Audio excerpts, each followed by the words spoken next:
I was sitting there shaking my head like, no, stop. Do you know you have the potential to be with somebody longer than you was with yourself? I get that. What a lot of people don't realize in relationships is that they're still healing from their childhood. Just say that you wanted to be like your mother and father. No, I do. Not so as a unit, not as the individual pieces. Welcome to TF3 Airport. Is what? Is what? Is what? Is what? Is what? Is what? Is what? Is what? They say what we famous for. That's why I'm taking y'all on this verbal tour. First stop, Providence Place Mall, 3 floors of stores to shop for you and yours. Don't have a ride, you can take the Ripper. Anywhere you need to go, the bus will get you. Cranston, Warwick, even Newport, Kennedy Plaza, where you can find the ice court. Y'all know Brown University, famous. JWPC, URI, famous. Students from everywhere come here to go there. The capital's Providence. Dante is in your ear.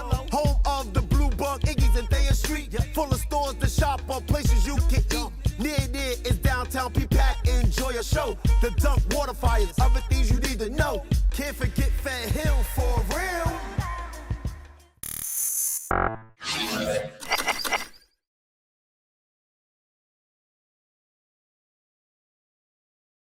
Their banter back and forth, they worked very well together. They were very happy. Mm-hmm. And I was very happy, and I grew up in pretty much a fairyland type of upbringing. So that was what I wanted to create for myself, but I don't know how that starts.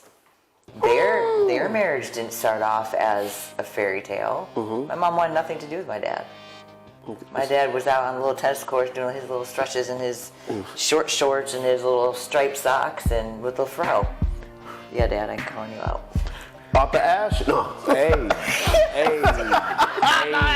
never know. You never know.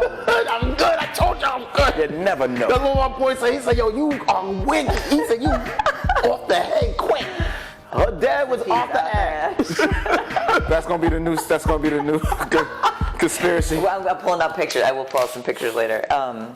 But yeah, no, it was an environment that I wanted to create. It didn't necessarily pinpoint to a characteristic. But you said the guy that you got with was a bad boy, right? So what made him a bad boy?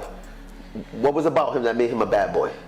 Well, by my standard, anything outside of what I grew up with. So you're looking at growing up with a whole bunch of rich white people who were probably closet drug addicts who came to school in Camaros, but on the side was smoking and drinking and doing all those things, getting great grades, right? Mm-hmm. Becoming doctors. So there were maybe a handful of black kids in school with me, half rich, half, I don't know where they were from, to be honest, because it was like 3 or 4 of us in one grade and then a couple in another grade. That's how sparse any kind of ethnicity was in our school. Uh-huh. And so when I got to college, I was thrust into an environment, all sorts of people. A whole new world. It was a whole new, it was a beautiful thing. Stop.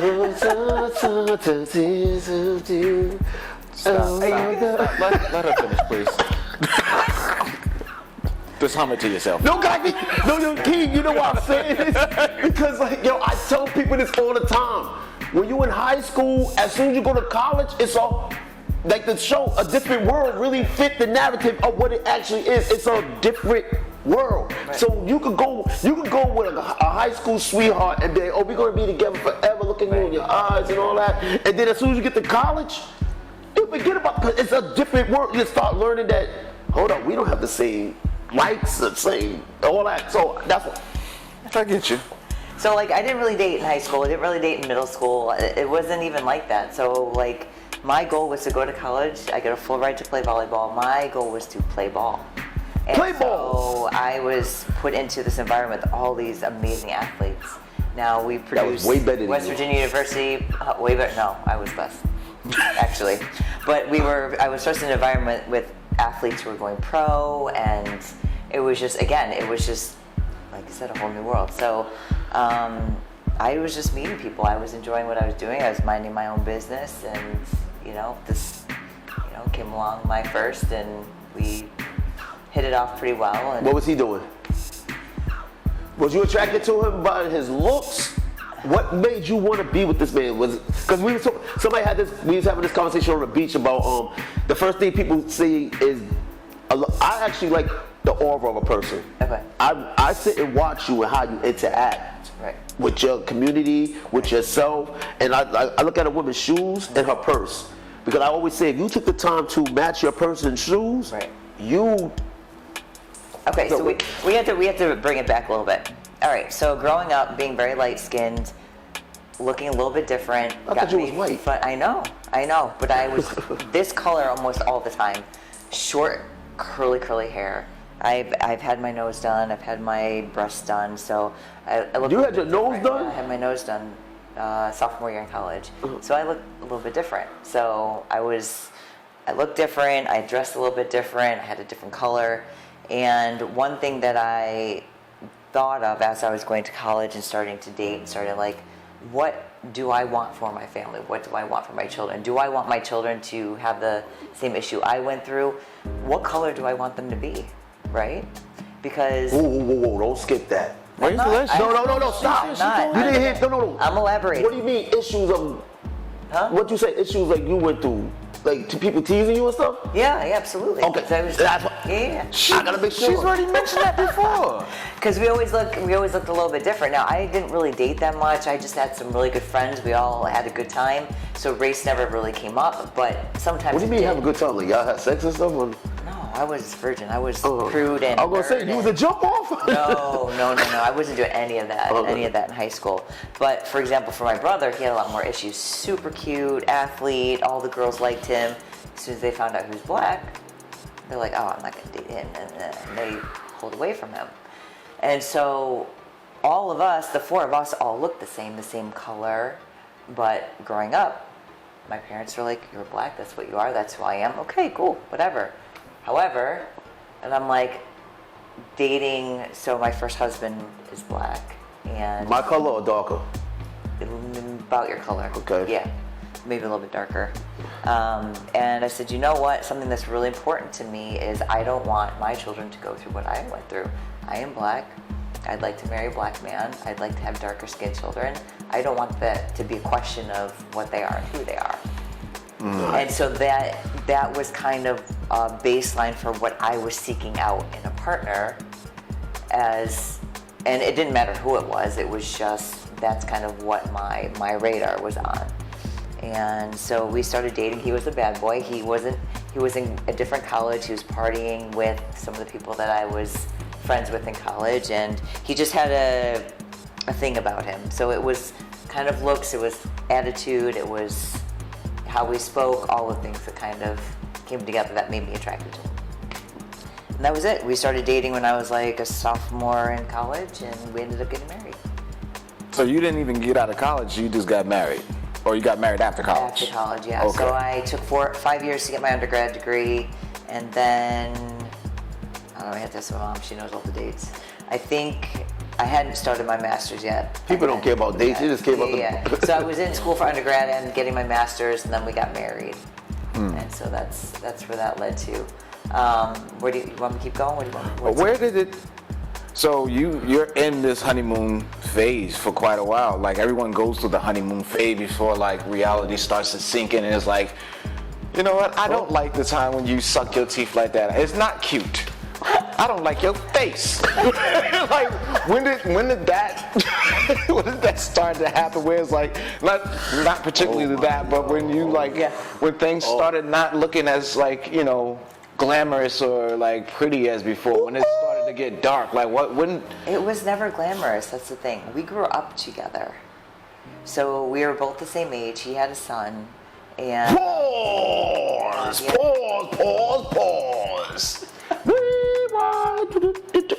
Why would you get with a guy that had a child already when you didn't have one? Again, I was in college and I was out to have a good time, and we ended up being a really good match for each other and just continued on. So here's my question. Yeah. Do you think, like what Keith said earlier, some of the past things that was going on in his situation played a part in your situation? What do you mean? Like the mother of that child? What about her? Like... No, because here's the... okay, let me say this like this, right? We have this thing called experience. Right. When you go through experience, so when you experience something with a woman, because most of the times when you go through a bad relationship, and remember he had a child, Right. you want the opposite of what it is that you had before, because you be thinking, well, this didn't work out, so let me get the opposite. And sometimes that doesn't really play, because you're basically trying to make something work, but not understanding the first thing didn't work because it could have been the immaturity, it could have been timing off or whatever. Right. So you can't really say, well, if I get with this type of person, it's going to work, because did you really heal from that first situation? So do you think he healed from that first situation? I never had the first situation. No. Him. No, him. No, he was a kid. He was 16. But he had a kid. Yeah. He was 16. We were, was I even 18 yet? I was 18 when we got together. So he's a little thing. So what I'm saying to you, like, he already had a kid. That means you became a stepmother before you even had a child. Yeah. And I know your character, you was willing to take on that Right, child. right. I get that part. Yeah. So you was also understanding and realizing that I'm gonna have 2 kids when I have 1 kid. Yeah, it wasn't real because I was still a kid. So the whole situation wasn't real to me. This was all. See what I said earlier about you getting to know yourself through your person? Yeah, I didn't know who I was. So, I had no idea. so back to it was never glamorous. You said that. So it was Yeah. never glamorous. He already had a kid. Like, Yeah. so what was the relationship based on? Oh my gosh, this is so many years ago. We just really hit it off. We had a lot to talk about. We got along really well. He kind of enveloped me into his friends group, into his family. So that was a big thing. So I went from being very family oriented in Illinois to going to West Virginia all by myself and being alone and not really having the greatest, rapport with my teammates. So it was like I kind of just jumped into his family. His dad's a preacher, his mom, preacher's wife. I loved them very, very much, and they kind of took me in, and they saw me as a wholesome woman for his son, and so they kind of took care of me. And so they became my second set of parents when I was that far away from my parents. And so that's kind of how it transgressed, and our relationship grew from there. So we were both growing up, but I was growing up faster than he was, and that was the problem. He was still stuck behind and not doing what a man should be starting to do with trying to raise a child. He was still trying to play games with his, No, pause him. I got 3 questions. Go ahead. Yeah, so he was still back here, and I was trying to go up and up. I was getting my education. I was trying to get to work. He went to school, didn't work. He wanted to play basketball in school, it didn't work. We were barely making ends meet because we were on our own at a certain point. And so it was never glamorous. It was never really, the honeymoon period was right in the beginning, probably when we first started dating. We didn't live together until later on, which is probably maybe a year after we started dating. So it's very backwards. How did your parents feel about this person? As far as I know, they liked him a lot. So they approved. They still like him. They approved of you marrying this person. Okay. Oh, yeah. Okay. That's the best wedding you will ever go to. I'll Alright. tell you what, we had a celebration. That was the pinnacle. Like as soon as we got married, and then afterward, he's like, "I'm going back to my mama's house." I was like, "Oh, this is over." Literally. Snap back to reality. Oh, there goes gravity. That's exactly what happened. Could you not? I'm in my wedding dress. We go back to his mom's house, and they have so they have one floor in the basement. I'm sitting on the stairs that are going down to the basement. I'm like, what are we doing? We have a beautiful hotel room waiting for us, and we're at his mom's house. And I knew from that moment that it wasn't gonna last. I knew. What? Okay, so what? He was a mama boy? Yes. Oh, no. You know why I asked that question? See, ladies and gentlemen, let's interject there. What happened? You was gonna say? A lot of women always say it's hard to date a mama's boy because it's hard for that boy to let go of his mama. I see that a lot online and everything. And I'll just say, So that is really a thing. So we're gonna actually address that. So What you talking about, Dante? so like, what made him a mommy's boy? Like, what makes a mother boy a mother boy? Whew.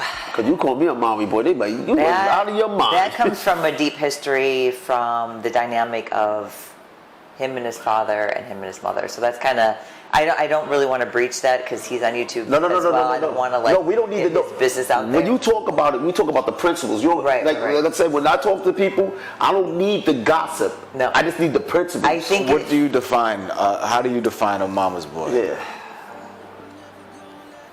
I think mom comes first in all situations.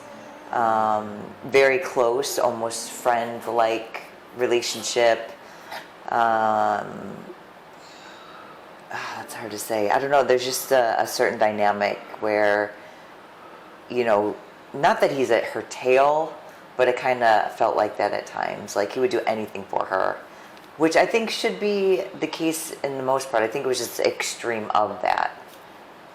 So I think severing that part of the relationship didn't happen. So that in general, as I would imagine that, you know, you usually end up putting your wife first once you get married, right? Your wife comes before your mom. And it felt like that wasn't the case. So at least from that point on, it felt like we hadn't made that transition.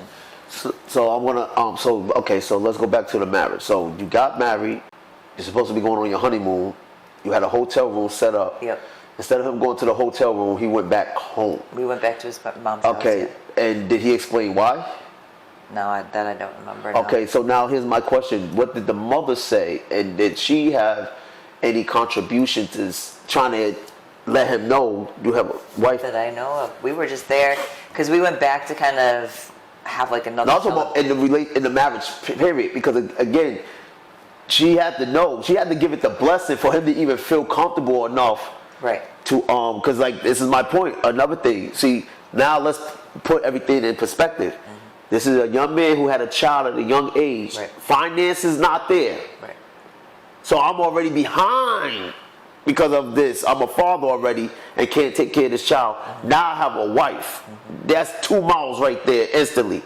Now look what I have at home. This is my security blanket. Right. No matter what happens, security's here. You can leave me. Because you got to remember, something happened with that first dynamic where he might have felt left. Who's still there? Right. Mama. Yep. We're gonna get you singing lessons. So this is what I'm sitting up there saying. We got to put everything in its prop. That's why you hear me say proper perspective. Say it with me. Proper. But here's the thing, that this is my perspective, and that's what I want people to understand, because he has a different side. And that there's 3 sides to the story: his, mine, and what actually happened. Yeah. So I'm showing you where I'm at from my side. So I don't know what happened behind the scenes. I don't know what, I was still a kid. And so this is coming from a kid's perspective from what I remember. From now outside looking back in, I was not ready. Neither of us were ready. This never should have happened. I had so much more growing up to do. And so we missed a very crucial opportunity to actually have a real marriage and to solidify something really great because of the timing of things. We're babies. I was a baby. There was no reason for us to be in that type of relationship at that time. We didn't have our finances right. We were renting a place that was way too much for what we could afford. He didn't have his education. He was still going back and forth with his son's mom about baby mother. Money, and I'm not saying it. Baby mother. And so, like, all these things, I didn't know who he was. Time out. Did you hear what she said? See, that's the white came out. Son's mom. I'm saying that respect to not say baby mama. Listen, I respect your respect. I respect your respect on that. Listen,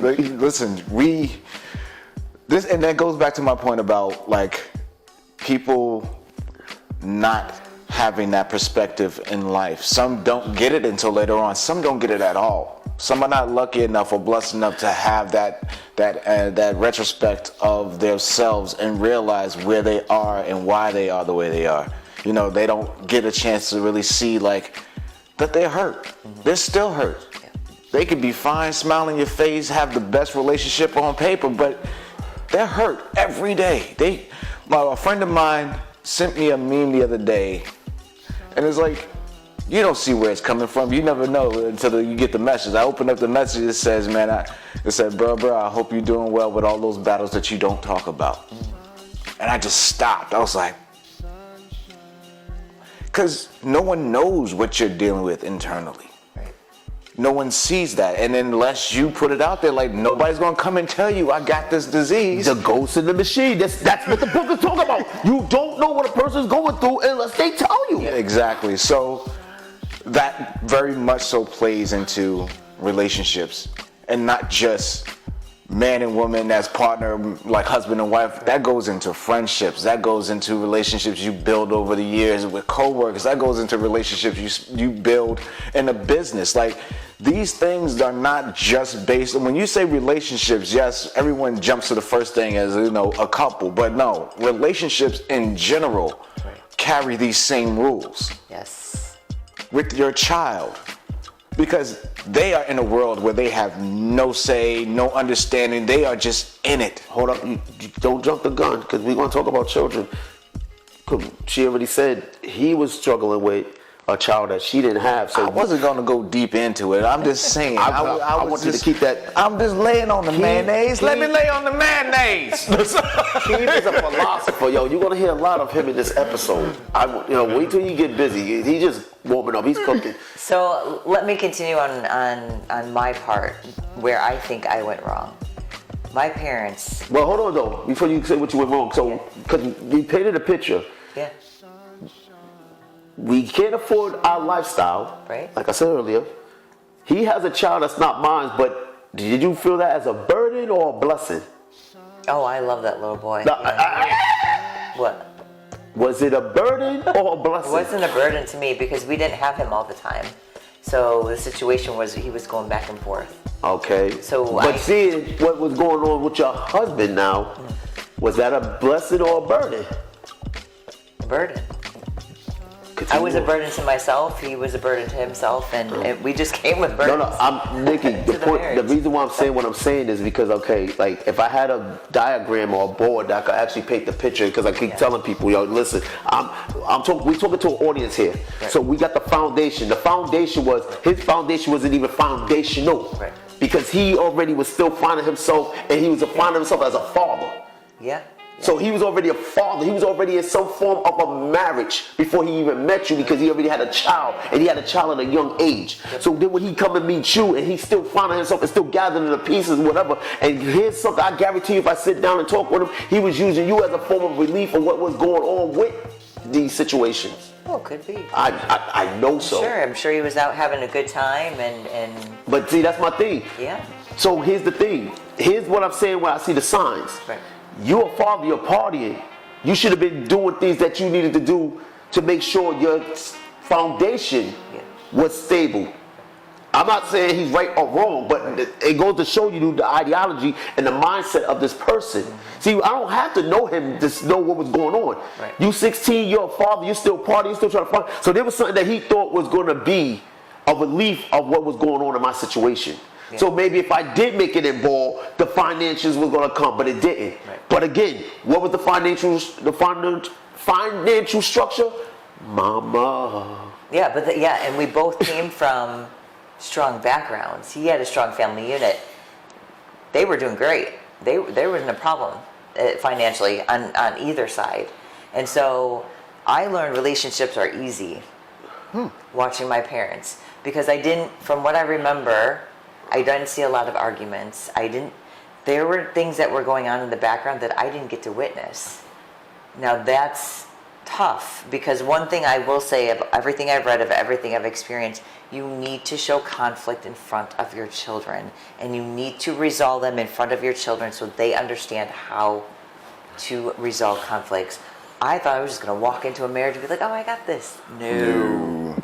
I didn't know myself. I didn't know how to, I was living paycheck to paycheck. I didn't know how to take care of a child nonetheless. I didn't know what a marriage was. I wanted to go back home for vacations and holidays because that's all I knew. So on my end, I was very immature. So, even in 1 year, my 5th year in college, it was like I'm working at Blockbuster, and they're like, "Oh, you got to work the holiday." I said, "No, I don't." I said, I quit. I'm like, "You're not. I am 13 hours away from my family. I will be damned if I don't get to go home to celebrate Christmas with my parents and my grandparents and my brother. You will not take that from me." And I quit. So I had a very strong affinity for my family, and so again, I came with that, but I didn't know how to transition that into being a wife. I didn't know how to remove myself from So my why friends didn't y'all? and my Okay, y'all family and have. bring So it to look a at the marriage. situation though. Okay, was your grandparents alive too? Yeah, they just passed it on. And his grandparents is alive, right? One grandfather, one grandmother. Okay, so here's my point. Y'all had this structural foundation, parents, grandparents. Why couldn't y'all figure this out? Too young. We didn't know life. We hadn't had experience. Then why wasn't you going to these people to get the information needed to function? That I don't know. Told you I'm good at what I do. Oh, so forget that part. Because I didn't do that part. Hey, Key, don't forget that thought, because I know you were. No, I'm gonna get to my thought, because that's why I was pointing at you. I'm gonna get to why I was pointing at him. No, because I'm a bridge it. I'm a bridge it right now. So now that you see, because you already said, the day you got married, you knew. Yeah. It was doom. Yeah. That night. Yeah. So, what happened to actually cause the complete breakaway? I think about a year later, I ended up having a miscarriage. And him being someone of faith and very, it's being God's will. And give him credit, because again, he got married this time and didn't try to do it right. So I'll give him credit for that. See? Oh, yeah. See? Yeah. Go ahead. Yeah. And so he's like, it's God's will. This is what it is. I'm like, I don't see that. I'm in pain and I just lost my child. And so there was a huge disconnect there. So I even had gone and become baptized and tried to get into the Baptist faith, and we would go to church, to his father's church. And so I just never really immersed myself in that.